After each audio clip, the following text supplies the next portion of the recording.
하나님 말씀 보겠습니다. 오늘 이사야서 33장 17절에서 24절 말씀입니다. 이사야서 33장 17절에서 24절 우리가 교독하겠습니다. 내가 다시 한번 왕의 장엄한 모습을 볼 것이며 백성은 사방으로 확장된 영토를 볼 것이다. 너는 지난날 무서웠던 일들을 돌이켜보며 격세지감을 느낄 것이다. 서슬이 시퍼렇던 이방인 총독, 가혹하게 세금을 물리고 무리하게 재물을 빼앗던 이방인 세금 징수관들, 늘 너의 뒤를 밟으며 감시하던 정보원들 모두 옛날 이야기가 될 것이다. 악한 백성 곧 내가 알아듣지 못하는 언어로 말을 하며 이해할 수도 없는 언어로 말하던 그 악한 이방인을 다시는 더 보지 않을 것이다. 우리가 마음껏 절기를 지킬 수 있는 우리의 도성 시온을 보아라. 옮겨지지 않을 장막 예루살렘을 보아라. 우리가 살기에 얼마나 안락한 곳인가. 다시는 옮겨지지 않을 장막과도 같다. 그 말뚝이 영원히 뽑히지 않을 것이며 그 줄이 하나도 끊어지지 않을 것이다. 거기에서는 주님께서 우리의 능력이 되시니 그곳은 마치 드넓은 강과 시내가 흐르는 곳 같겠지만 대적의 배가 그리로 오지 못하고 적군의 군함이 들어올 엄두도 못 낼 것이다.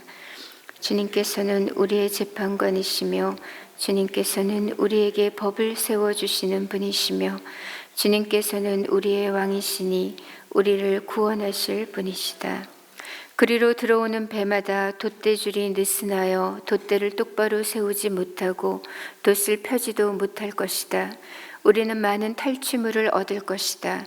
다리를 저는 사람들까지도 많이 탈취할 것이다. 거기에서는 아무도 내가 병들었다고 말하지 않겠고 거기에서 사는 백성은 죄를 용서받을 것이다. 아멘.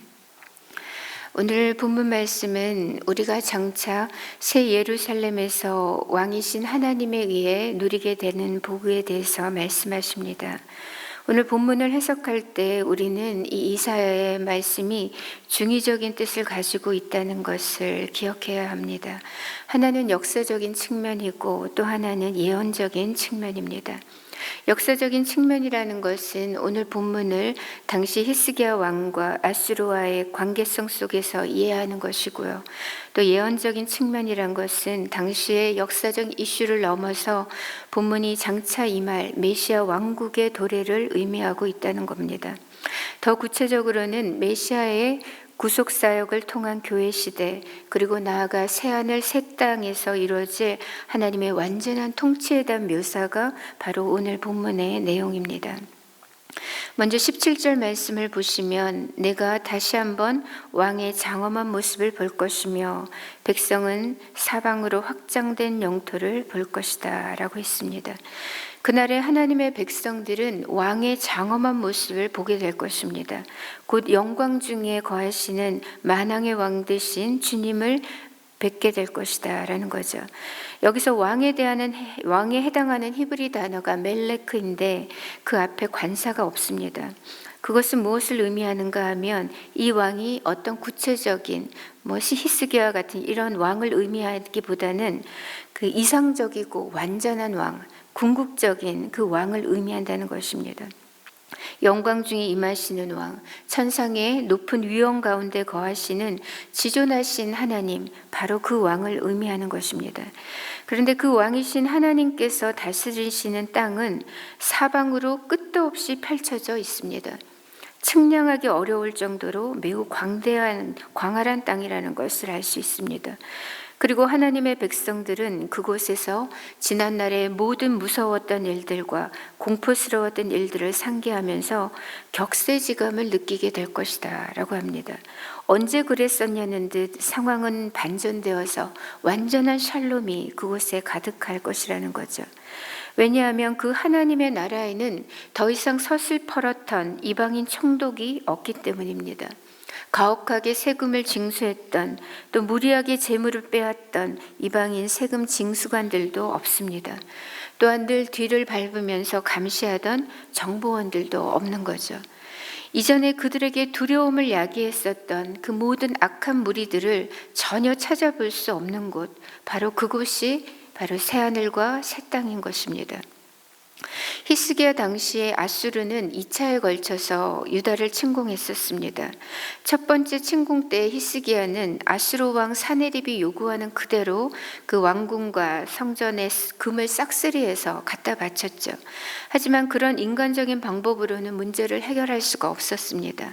재차 아수르는 유다를 침공했고 또 요새의 대부분은 점령당했고 예루살렘을 포위하고서 이 아수르가 겁박합니다. 성 안의 히스기야 왕과 예루살렘 거민들은 두려움에 떨 수밖에 없었습니다. 그러나 히스기야의 기도를 들으신 하나님께서 아수르 군대 18만 5천 명을 하루아침에 죽이셨고 또 말씀하신 그대로 사네립 왕은 본국으로 달아나서 그의 아들들에 의해 살해당하게 하셨습니다. 그토록 유다 백성들을 공포 속으로 몰아넣었던 이 이방의 적들은 하루아침에 안개처럼 사라졌던 것입니다. 진정한 왕이신 하나님께서 그의 백성을 구원하셨기 때문이죠. 그 결과 유다 거민들은 더 이상 알아듣지도 못하는 그 이방인들, 악한 아수르를 다시는 보지 않아도 되었습니다. 또한 20절을 보시면 하나님의 시온성 곧 새 예루살렘에 대해서 또 계속해서 말씀을 하십니다. 20절에 우리가 마음껏 절기를 지킬 수 있는 우리의 도성 시온을 보아라. 옮겨지지 않을 장막 예루살렘을 보아라. 우리가 살기 얼마나 안락한 곳인가. 다시는 옮겨지지 않을 장막과도 같다. 그 말뚝이 영원히 뽑히지 않을 것이며 그 줄이 하나도 끊어지지 않을 것이다 라고 말씀합니다. 여기서 시온성은 1차적으로는 신약시대의 그 교회를 상징합니다. 그리고 2차적으로는 새 예루살렘 곧 천국을 상징하죠. 이 하나님의 시온성에서는 마음껏 하나님의 절기를 지킬 수가 있습니다. 왜냐하면 더 이상 배교자들이나 적들에 의해서 이 거룩한 절기들이 단절되지 않을 것이기 때문입니다. 또한 이 새 예루살렘 장막은 영원한 장막이 될 것이고 그곳에는 샬롬으로 가득할 것입니다. 본문에서 그 장막의 말뚝은 영원히 뽑히지 않을 것이고 그 줄 하나도 끊어지지 않을 것이라고 했습니다. 즉 출애굽 이후에 이 이스라엘 백성들은 광야 생활을 이어갑니다. 그때 그들은 하나님의 인도하심을 따라서 그 장막을 이제 그들의 장막과 성막을 이제 치기도 하고 이동을 하기도 했습니다. 그런데 성막을 이동할 때 가장 먼저 했던 일이 뭐냐면 바로 성막의 덮개를 고정하고 있던 그 말뚝을 뽑는 것이고 또 말뚝의 줄을 푸는 것이었습니다. 그러므로 본문은 20절에서 성막의 말뚝이 뽑히지 않을 것이고 그 줄이 끊어지지 않을 것이라는 말씀은 이 새 예루살렘 장막이 다시는 움직일 일이 없다는 겁니다. 영원한 장막이 된다는 것이죠.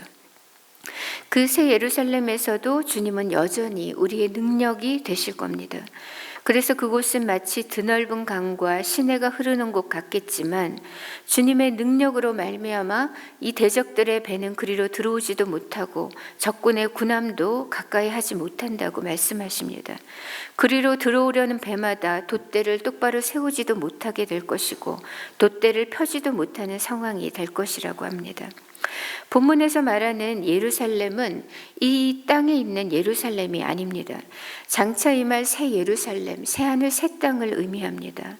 왜냐하면 현재 이스라엘에 있는 이 예루살렘 주변에는 드넓은 강이나 배가 들어올 정도의 호수나 바다가 없습니다. 해발 780m 위에 위치해 있는 곳이죠. 그러니 이사야가 말하는 이 드넓은 강과 시내가 흐르는 이 예루살렘이란 바로 새하늘 새 땅의 그 예루살렘을 말하는 겁니다. 이것은 에스겔서 47장과도 맥을 같이 하고 있는데요.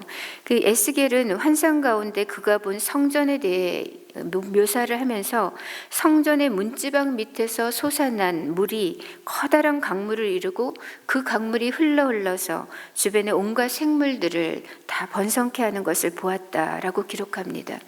또한 계시록 21, 22장에서도 하늘로부터 내려온 새 예루살렘에는 생명수 강이 있다고 말씀합니다. 그 생명수 강은 하나님과 어린 양의 보좌로부터 비롯된 것이죠. 그 새 예루살렘에서는 전능하신 하나님께서 우리의 왕이 되셔서 친히 우리를 다스리십니다. 우리와 함께 거하시는 것이죠. 따라서 그곳에서 우리는 다시 줄이지도 않을 것이고 목마르지도 않을 것입니다. 우리는 안전할 것입니다. 대적이나 악인이나 해나 그 어떤 뜨거운 기운에도 우리가 상하지 않게 될 것입니다. 왜냐하면 보좌 가운데 계신 그 어린 양께서 우리의 목자가 되시기 때문입니다. 그분은 우리를 생명수샘으로 인도하시고 우리의 모든 눈물을 다 씻어주실 것입니다. 그곳에서는 더 이상 질병도 죽음도 없습니다. 슬픔도 고통도 절규도 없는 곳입니다. 그것은 왕이신 우리 하나님이 통치하시는 완전한 나라입니다. 완전한 평화가 깃드는 곳이고 완전한 사랑과 완전한 기쁨으로 가득한 곳이죠. 또한 22절 보시면 우리 하나님이 어떤 분이신가를 명료하게 정리해주고 있습니다. 22절에 주님께서는 우리의 재판관이시며 주님께서는 우리에게 법을 세워주시는 분이시며 주님께서는 우리의 왕이시니 우리를 구원하실 분이시다. 주님은 우리의 재판관이 되십니다. 그리고 동시에 우리에게 법을 세워주시는 입법자도 되십니다. 그리고 그분은 우리의 왕이 되십니다. 하나님이 우리의 재판장이시기 때문에 우리는 안심할 수가 있습니다. 그분은 뇌물에 의해서 흔들리거나 재판을 굳게 하시는 분이 아니시기 때문입니다. 그분의 판단은 늘 완전하고 공평하고 의롭습니다. 인간은 불완전하고 인간의 판단은 늘 치우치기 일쑤지만 우리 하나님의 판단은 언제나 공의롭고 정의로우십니다. 완전한 재판장이신 주님 앞에서 모든 불의와 불법은 종식되게 됩니다. 두 번째로 우리 하나님은 법을 세우시는 분입니다. 하나님은 그의 백성들에게 율법을 주셨고 그 말씀의 기준에 입각해서 우리를 통치하시는 분입니다. 말씀이 기준이 되기 때문에 그분의 통치는 언제나 의로운 것입니다. 마지막으로 우리 하나님은 우리의 왕이 되십니다. 그분은 만왕의 왕이시고 만주의 주가 되십니다. 왕이신 하나님은 오늘도 우리를 의와 공평으로 다스리시고 우리에게 완전한 샬롬과 구원과 죄사함을 베풀어 주십니다. 하나님은 오늘 우리에게 새 하늘과 새 땅을 보여주시면서 그 하나님의 나라를 소망하라고 하십니다. 오늘 하루를 힘겨워하는 모든 주의 백성들에게 힘을 내라고 하십니다.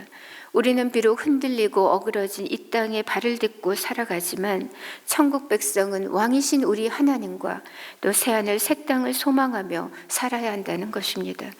현재의 고난은 장차 우리에게 나타날 영광과 좋게 비교할 수 없다고 하셨습니다. 그러므로 성도 여러분, 오늘 하루도 우리에게 완전한 샬롬과 구원을 주시는 왕 대신 예수 그리스도만을 바라보시기 바랍니다. 우리 주님 손 꼭 붙잡고 하나님의 나라를 소망하면서 담대히 살아내시기 바랍니다. 그래야 오늘도 주를 의뢰하고 적군을 향해 달리며 내 하나님을 의지하고 담을 뛰어넘는 복된 하루가 되시기를 축복합니다. 이 시간 먼저 말씀을 기억하면서 우리가 기도하겠습니다. 먼저 우리에게 완전한 죄 용서와 구원과 샬롬을 주신 주님을 우리가 기억하며 감사의 기도를 드리면 좋겠습니다. 우리의 왕이 되시고 주가 되시는 주님을 찬양하고 사랑한다는 그 고백을 올렸으면 좋겠고, 오늘 하루도 예수님을 바라보고 하나님 나라를 소망하며 믿음으로 승리하게 하옵소서 기도하겠습니다. 두 번째로 오늘은 교회를 위해서 기도하겠습니다. 올 한 해에도 우리 주님께서 우리 교회를 에베네셀의 은혜로 보살펴 주셨고 지켜주셨습니다. 이제껏 지키시고 동행해 주신 주님을 찬양합니다. 또한 특별히 이번 주 목요일에는 수능이 있습니다. 우리 교회 고3들, 재수생들 위해 은혜와 평안과 강건함과 지혜 주셔서 믿음으로 잘 치르고 모든 과정을 통하여 하나님을 경험하며 또 하나님께 영광 돌리는 삶이 되도록 기도해 주시고, 우리 은혜 샘물교회가 계속해서 하나님이 기뻐하시는 교회, 거룩한 교회, 주의 진리로 흥왕해지는 교회, 진리 위에 든든히 서는 교회, 무엇보다 영혼 구원하여 제자 삼는 교회로 주님의 마음을 시원케 해드리는 충성된 교회로 설 수 있기를 우리가 중보하고 개인의 기도 제목으로 하나님 앞에 나아가도록 하겠습니다. 우리 함께 기도하겠습니다.